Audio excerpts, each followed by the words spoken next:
Welcome to Toffee TV. We are going to have a chat about Tom Davies today, doing very well this season, certainly very well of late. And is he proving the critics wrong, as the thumbnail says, Ped? Is he proving them wrong? Yes, massively proving them wrong. It's a delight. It's a delight to sit here after all the years we've been pushing this lad and the years we've been, supporting him and trying to deflect the haters. And I still, for the life of me, don't understand why anyone would hate on a young lad who's an Evertonian and a Scouser and wants to just do well for the club.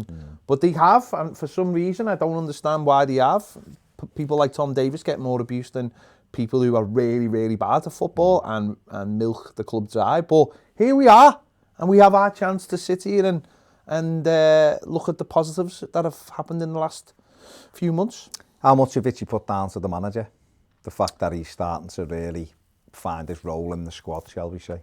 I think you've got to put it down to the faith that the manager's shown in him to say when Alan went out that Tom Davies was going to be that player.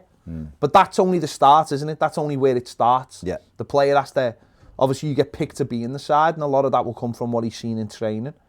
That's the start of it. The player has to then pick up the baton and take the cues of what the manager says, and the tactical side of it. And I think you go back to, like the Sheffield United game. I thought he was integral in that game to how we played that night. And I think it's just snowballed. It hasn't been smooth sailing, of course. No. But I think what we've seen is just the confidence of him grow, the confidence in him grow from the manager. And I think there's people at the club that really want to see him do well, but that's only the starting point. Yeah. You have to have faith in someone. I think we've seen that with Duncan Ferguson having faith in Dominic Calvert-Lewin. That's where it has to come from. It has to come from people in the coaching setup pushing a player to the manager, because that's where it comes from at the beginning of the day. It comes from people fighting for certain players, going, he can do a job. Have you considered him doing a job? I think that's been missing in the last few years under different managers. I think other managers have been happy to discount Tom Davies because he is a local lad, because he is young, he is because, we've got this new shiny thing that we need to put in the side, or we've spent this money, or this lad will do it. And I think that's what sidetracked Tom Davies and pushed him wide. But I think recently, they've put him there, and he's done it. He's doing it regularly now. He's starting to find a consistent level and a consistent position as well, which is really important. Yeah, that is key. I mean, we spoke to Don Hutchison last summer. He went on about him, how much he thought he was a really good player. But you're right, it's all very well having the things in place. You've got to then go and run with it as the player. You've got to produce it week in, week out, because otherwise people do come and take your place. And it's going to be interesting now that Alan is fit to see what happens with Tom Davies, because he's done really well. These are just the stats from the season so far. He's been involved in 21 games. He's averaging 1.4 tackles per game, which is quite good for midfield player. He's won 56% of his, or he wins 56% of his duels per game, and his passing accuracy is 80%. And just what you were talking about there, the games played, but 11 in defensive midfield, 6 at central midfield, and we've also had 7 sub-appearances. I know that 21 doesn't add up their cup games as well, the sub-appearances, so that's poor maths by me. But I think, like you've just said then, from where he is in terms of a position, that's always been key, I think, for him, because he broke into the team with and we know what happened that first season, the Manchester City goal and all of that. Yeah. Which probably in other people's eyes made him a different type of player than maybe he was. Although, saying that, in the under-23s, he was an attacking midfield player. So, but you're right, we brought players in that summer, then Davy Classen and stuff like that, and Gylfi Sigurdsson and those kind of players, and he just did Nikola Vlasic. He got pushed to the side and they were given games. And I think he lost his way a little bit from then. And the key thing with him was finding him a position. And then we're just going to have a look now at his heat map from 18-19. season when he started playing regular games. And there you can see it's a bit of everything. But, you know, he's in both halves there. Still more the red, more where he spent his time in the attacking half of the game. But the problem, I think, with him in this situation is, and we're going to just quickly put a little video on, of a graphical video rather than the real one. You'll see the kind of things that I think he was doing, which was this kind of thing of just chasing the ball all over the pitch and never really having a proper position to play in, and him going through. I think when you're a midfield player and you're all over the pitch like that, I think A, you've got to be a lot quicker, and B, you've got to have more control with what you're doing. And the box on the screen is the area that he was vacating as a central midfield player. Yeah. Now, at times, he could have probably got away with that when we had Garner in the team, because Garner would go and mop up those kind of areas. Yeah. But since he went and he's playing in there, he is vacating that But area. I think what that shows is, you're right, he's going over the pitch, but I don't think he's got the pace to do that. I don't think he's got the physical assets to do that. I don't think he had the reading of the game. You know, you just mentioned Garner there. Garner was, number one, was covered the ground pretty quick, but also had the experience to know where to be at the right time. And I think we always find Tom getting to areas of the pitch maybe a couple of seconds late. And if they play round him, he's out of position. And then you leave holes, and then you find you've left yourself exposed, and you've left your position. And your centre-backs exposed, which is what we saw. 1920, we'll have a look at his heat map from 1920.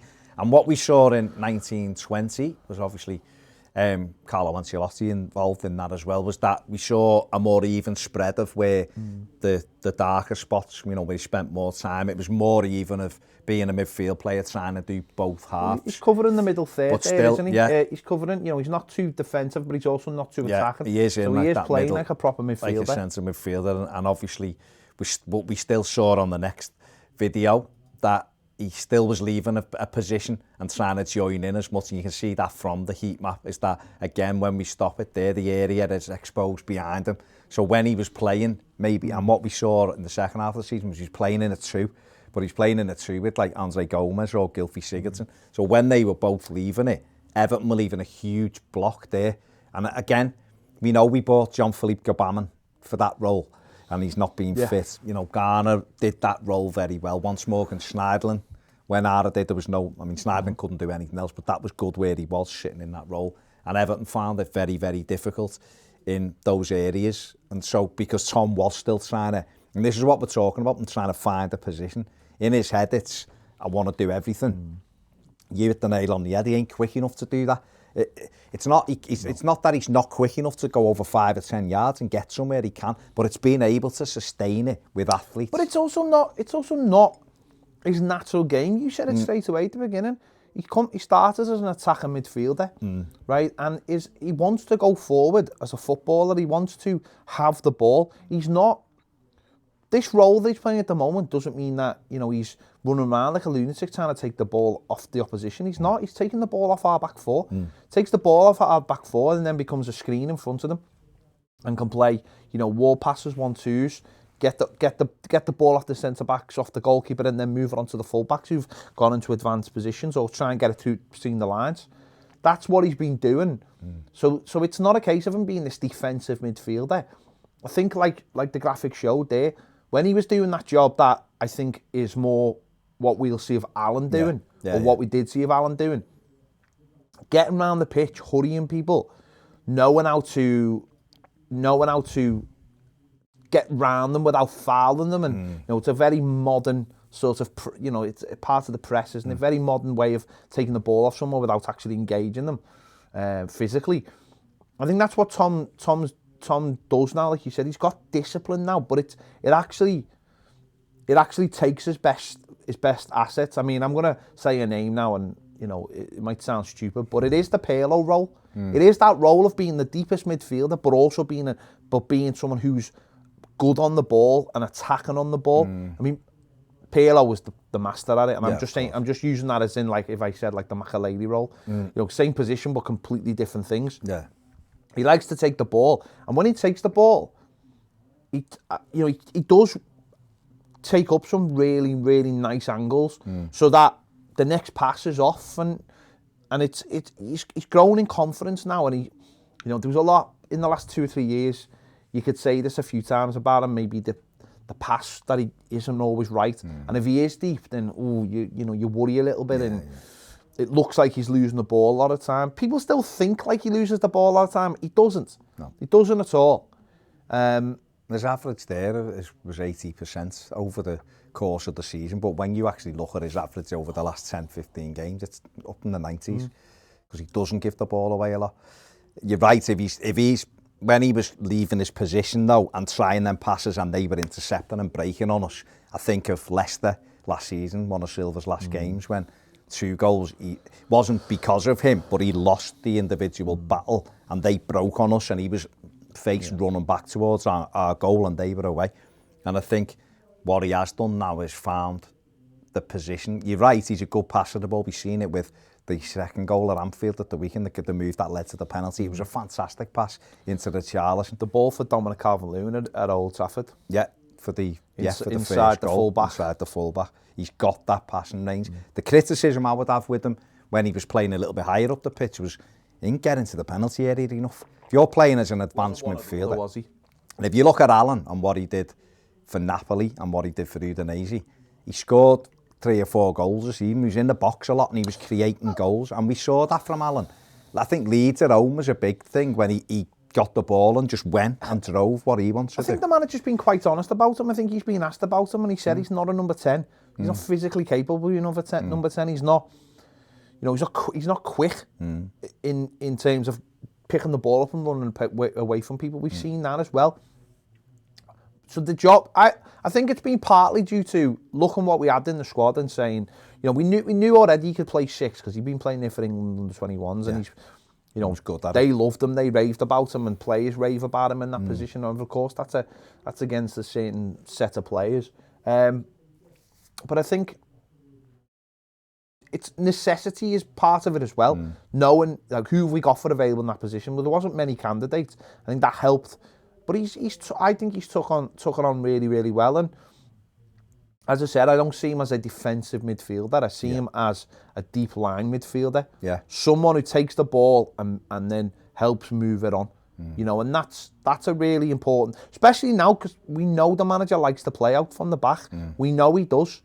And with experience, you get the knowledge. And he could become like that, like a Gareth Barry figure for us, because I think he was the last player who did that position like that. Yeah. Gareth Barry was brilliant. He read the game so well, and that comes with, of course, experience. But don't forget, he didn't start in that position. He started at left back and centre back, and then he moved into. And he's another player who wasn't very quick. Yeah, fantastic. Don't get me wrong, a great player, but wasn't quick, was he? No. Gareth Barry. We're just going to look at what Davies has been doing this season then, and where it's really changed in terms of, because a lot of people wanted him out, but look at this season. I thought that was going to be like a skateboarding heat. No skateboard. We could have got Ned to put that on, but no. So this is this season, and quite clearly you can see it's set more or less in front of our back four. There is some benches into their half, but not as much, anywhere near as much in their final third. And that's a real, for me, that's a real example that you can see and look at where he's spending his time and how more disciplined he is. There's a nice curve to it as well, isn't there? There's a nice curve to it. With the areas. And what we'll see a little graphic. What he's tending to do now when the team breaks is he's just hanging back into that zone there, and he's allowing James to cross over the Corey to support. The other midfielder will press, but he will always go creating that triangle.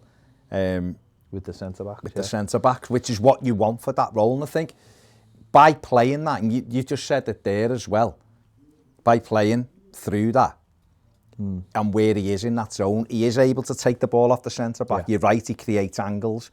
Someone was talking about how comfortable he makes a wall pass for someone to knock it in. The angles, they're back for the 1-2. But also what's really important about that is that when the opposition are heading towards our goal, he's got himself in a position there where he can go left or right and stay. He's already in that area, and the full-backs can be a little bit, and this is why I'm talking about Gareth Barry. The full-backs, and this is when the full-backs, let's be honest, When we think of full-backs playing for Everton, we think of Seamus Coleman on one side and we think of Leighton Baines on the other. And when they were at their best was probably Martinez's first season. When they were both at the peak of their powers was probably that season as a pair. And Gareth Barry just sat in there and it allowed them to go all the way. And I think what you need is you always need a midfielder who just sits in there. So when the opposition are coming at you, there's a line before they get to the back four. And I think you just mentioned before, towards the back end of last season, how many times did we see it? And I think one of the City goals we conceded last week was the same, where you know the third goal, where you can our midfielders are goal side, not defensively goal side, offensively goal side. You should never be left with a midfielder with no midfielder on that side. This must be said, Tom Davies wasn't on the pitch. No, he wasn't on the pitch. That's what I'm saying. He'd been taken off. In Gylfi, we'd gone a little bit more offensive, and yet we weren't. We'd gone more offensive, and Gylfi finds himself on that side, where Tom genuinely finds himself on that side, and that's really important because not only for stopping the opposition, but the second goal at Anfield, where Michael Keane is making a block, really. The ball's fell to the box. Now, instead of the ball falling to an opposition player coming onto it, it falls to Tom Davies, and Tom Davies sets Richarlison off, and we know what comes after. So it's really important, defensively and offensively, for someone to be sitting in that hole. But that's not going to happen, and it wasn't even happening when Alan was in the team, because Alan was pressing and pressing and pressing. So for this, that it's a really interesting position, that, because you mentioned it before, Gbamin. He might be more suited to it if we ever see him in an Everton shirt ever again. But Tom certainly seemed, and this is where it's interesting, the idea of where people were like, well, as soon as Alan comes back, Tom's out the side.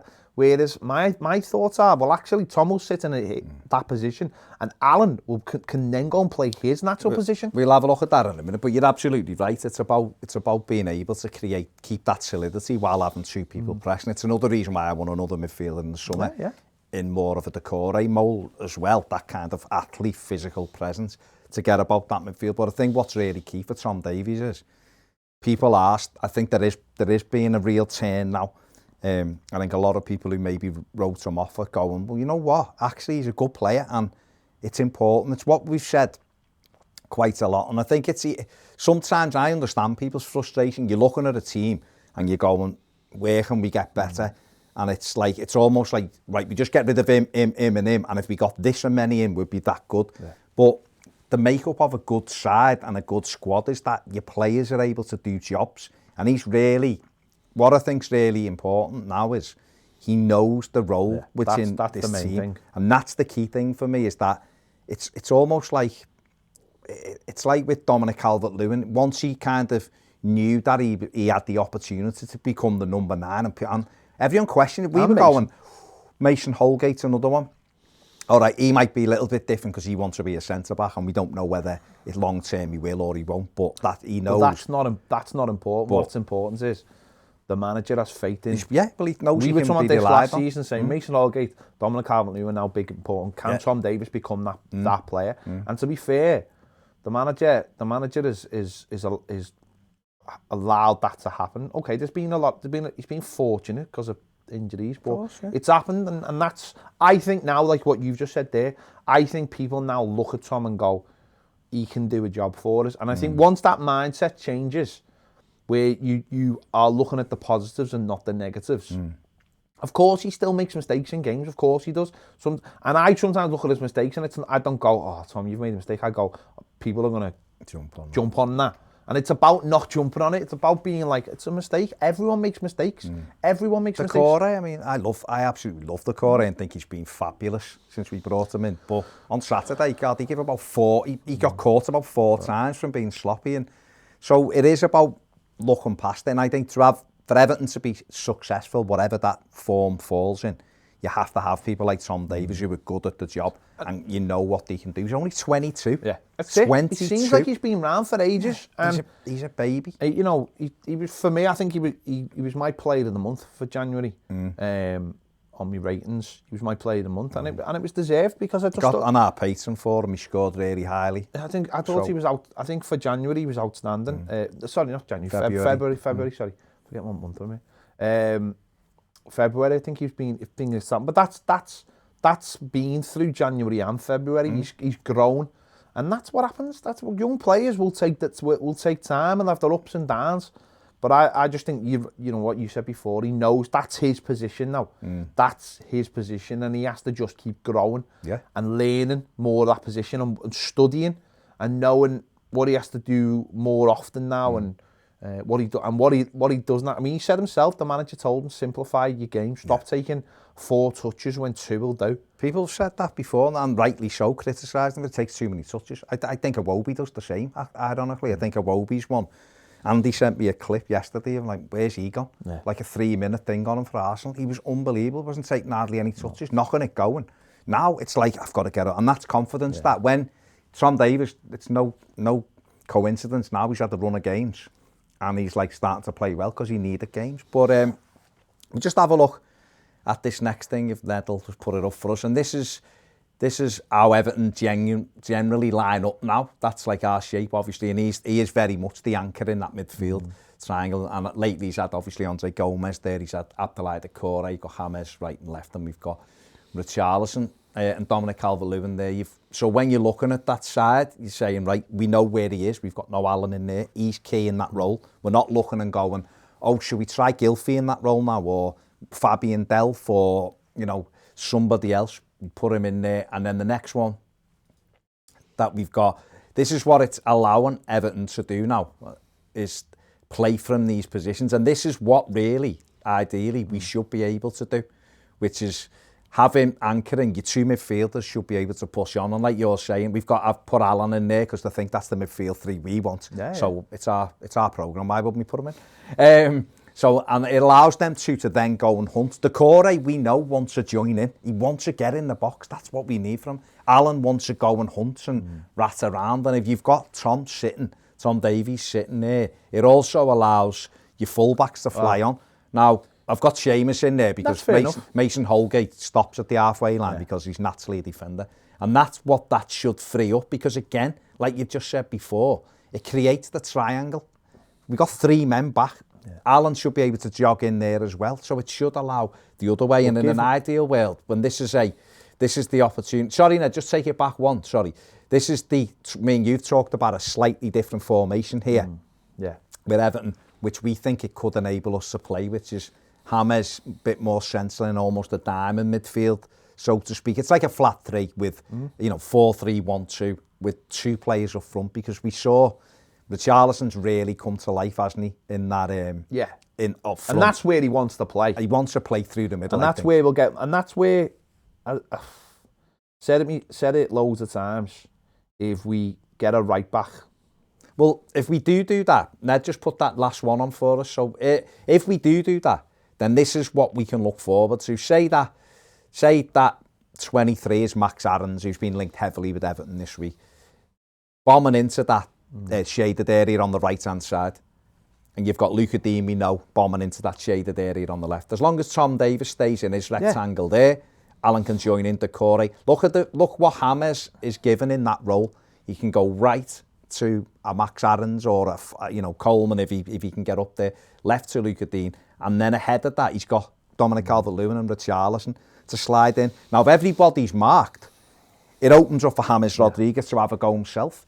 And I know what you're saying, if we get that flying right back, it opens up the whole pitch for us. It still leaves us with 3 men back. Now, if you look at teams who broke on us this season and scored those late goals when we've been trying to, get a goal back, it's often been 3 against 2 for the attacking side. We've lost the ball and we've committed too many men. I'm thinking of Newcastle, which they broke, and I think it was 3 against 1 almost. And I'm thinking of Manchester United, who scored a goal in injury time and we were chasing a game. But in that scenario, especially if one of your centre-backs is Ben Godfrey, you've got pace and you've got the cover. So that's a formation that potentially could work for Everton, which allows them to tinker up a little bit. But Tom Davies is pivotal in that if he's in the team, because we do have to have that anchor. And if we haven't got another player, I don't think he will play like that. And what it does show you for the people who may not fully be on board, what we're saying is that maybe that's the position if a world-class player comes up in that position. But he's definitely shown a different, you know, because I don't think Alan is the type of player who wants to take the ball off the back four and then start. He wants to go. He wants to go hunting. He likes to play with the ball, Alan. He wants to be. He's a destroyer. He goes around, breaks it up, but he's also quite creative. He's, you know, if you look at his Brazilian, he likes to go forward. And so you're right. Just for everybody who is watching, who might be going, yeah, but I still want this and I still want that. I get that. If we could get a better striker than Dominic Calvert-Lewin, there's not many around, but if you could get that, then you'd get him in, and Dom would have to battle his way in. If you could get a better player than Richarlison, you know, if Mbappe come available and wants to come to Everton, and you were like, oh, Richarlison, no, you know, no, but that's what I mean. So it's not a case of saying we don't need anyone. We've got Tom Davies and that's it. No, it's if we can get better, brilliant. But this lad is showing more than capable of playing Premier League football for Everton. And it shows how it can all fit together. And he's done really well. So fair play to Tom Davies, fair play to Carlo Ancelotti and the coaching staff. So it's all good. There you go. Let us know what you think in the comment section below. Have you been pleasantly surprised by Tom Davies this season? Are you behind him, backing him as an Evertonian? We want him to do well. Shouldn't be the only reason why he plays, and I understand that, but he's done really well, and I think, you know, we have to trust Carlo Ancelotti as well, a fella who's been there, seen it, done it all. But this kid can play. Yeah. And I think, even if he's not in our first 11, he's definitely an important part of our squad as well. So, and you know what they say? Haters going to hate, skaters going to skate. No better way to finish. See you later.